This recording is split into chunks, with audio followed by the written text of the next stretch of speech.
Hey y'all, welcome back to my channel. I hope everyone is well and blessed. Today, I am going to be talking about how to check your blood sugar levels at home using this TrueTrack glucose monitor. This happens to be TrueTrack, but there are others you can purchase at your pharmacy or drugstore over the counter. I think two of the best things you can have at home to monitor your health and staying on top of things are your blood pressure cuff. You can purchase that, as well as a glucose monitor.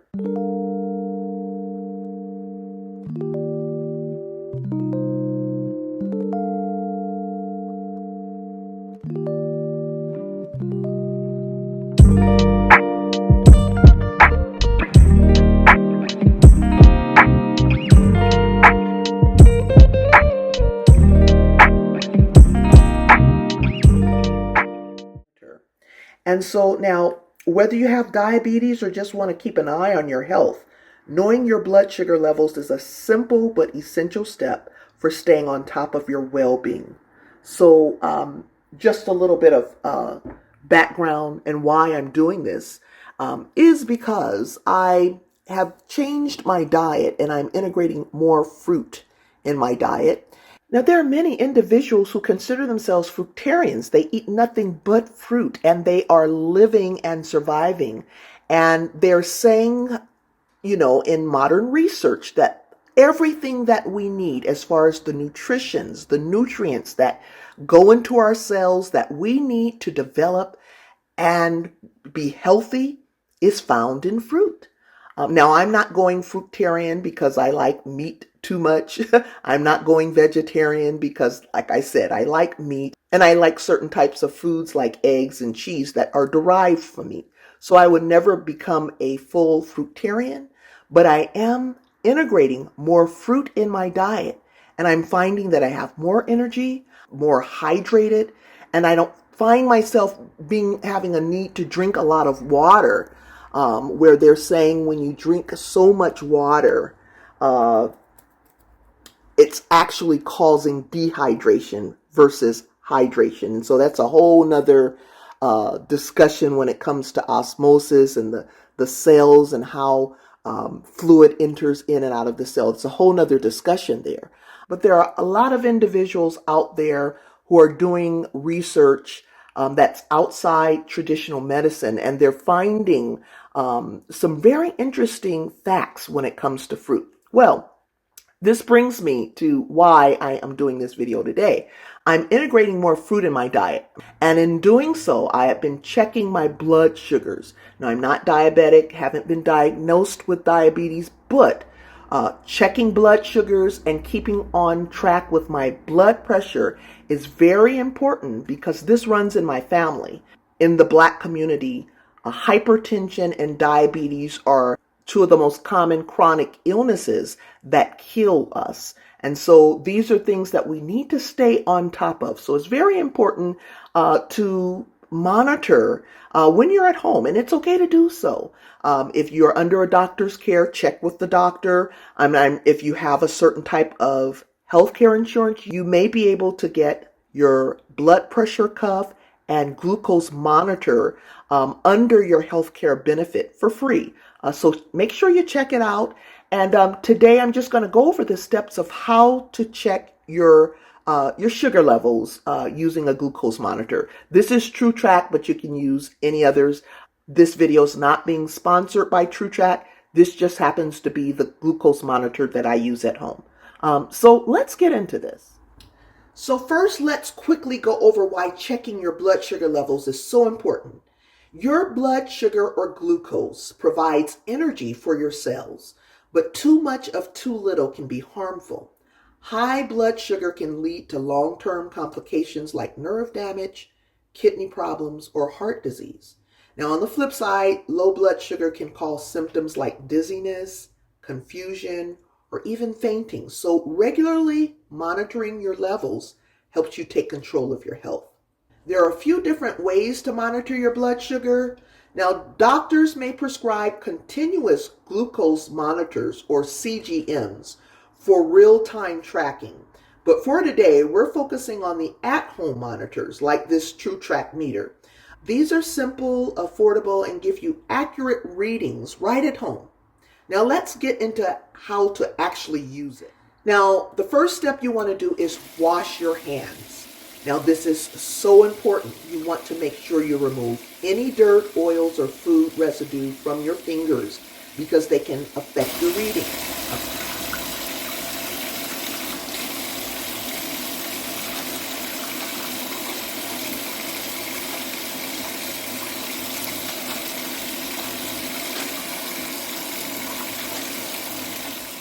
And make sure you clean underneath your fingernails because a lot of dirt, deposits, and oil, food, and things of that nature can get trapped in under your fingernails as well.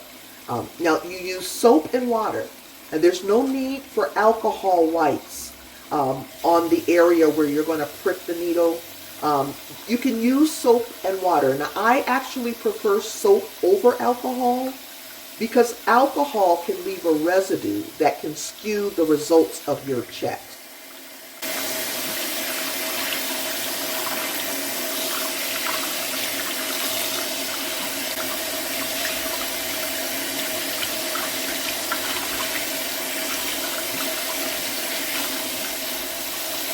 After washing, you want to be sure to rinse well and dry your hands thoroughly.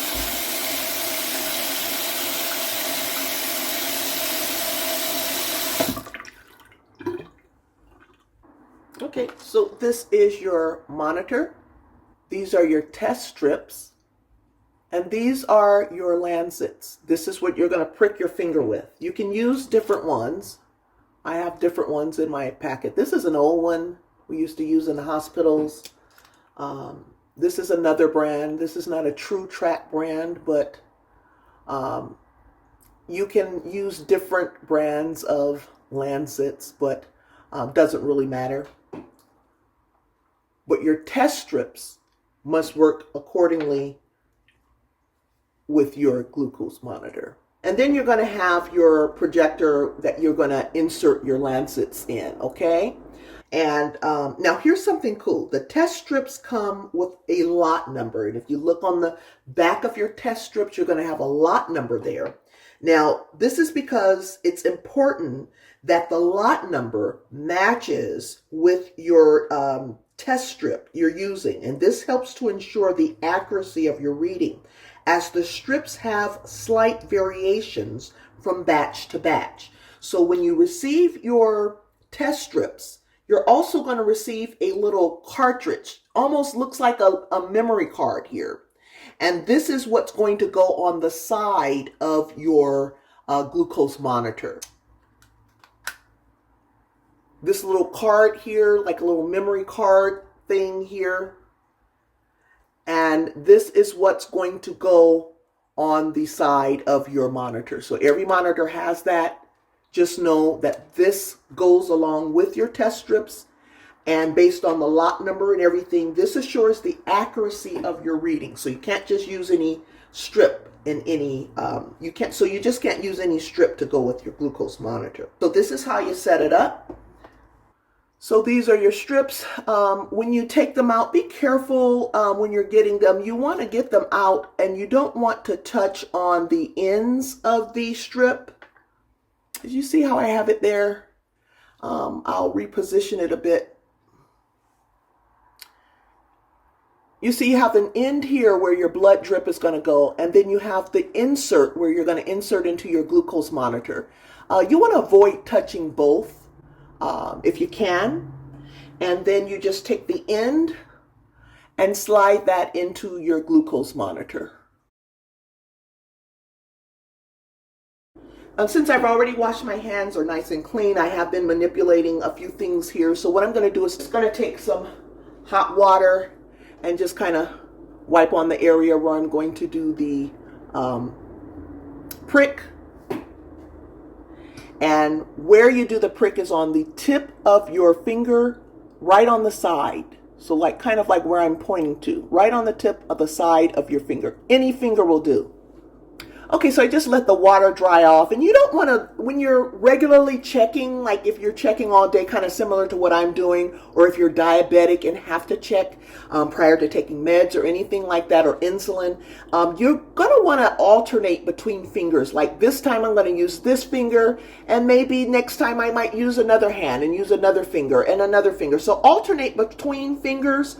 Also, that helps with so that you won't develop calluses, especially if you're, regularly checking all day, every day. You don't want to develop calluses on your fingers, so alternating helps, okay? And so let's do the prick. I just pull back, place them right again on the, hopefully you can see this, maybe I can do it this way. Let's see here, where this finger, right on the tip part here, right, you see that? And then we're just gonna,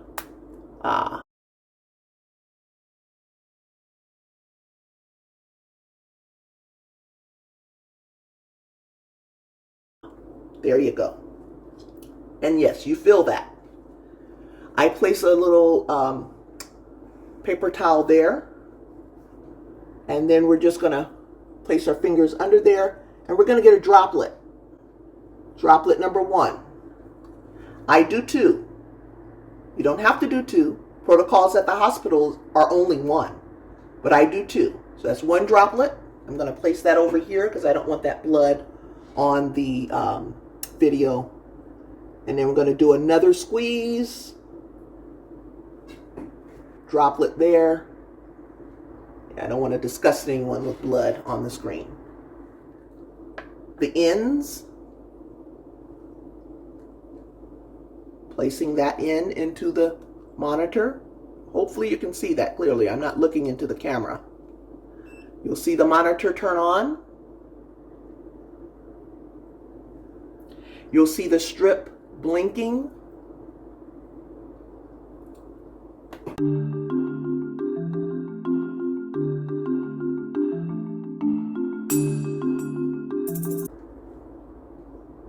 You place that right in, I hope you can see that.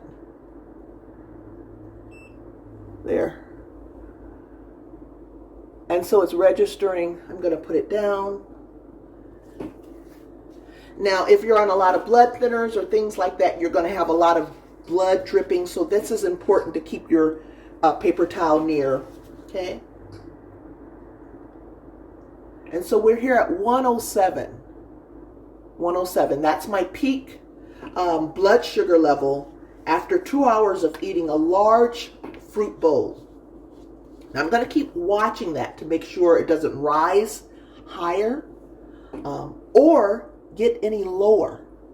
There's hypoglycemia, where your blood sugars go and decrease past 90 to 80. Some hospitals measure blood sugars from 90 to 110 as being within the normal range. Others may go down a little bit more and up a little bit more when it comes to the higher and lower ends of the spectrum when it comes to your glucose blood sugar norms. So my monitoring is usually between, I'd say 90 to 110, which will give me a good idea of how my blood sugars are working. Just like that. It's very simple. Take your blood sugar level to determine if you're over or if there's something that you're eating that's causing a huge spike. Now, 34 million people are living in the U.S. with diabetes. 1 in 5 don't even know it. And so checking your blood sugar levels are very important. And these statistics can also go for checking your blood pressure as well. Many have hypertension and don't know it. Now, what's a normal blood sugar level? For most people, a normal fasting blood sugar level is between 70 to 110 milligrams per DL.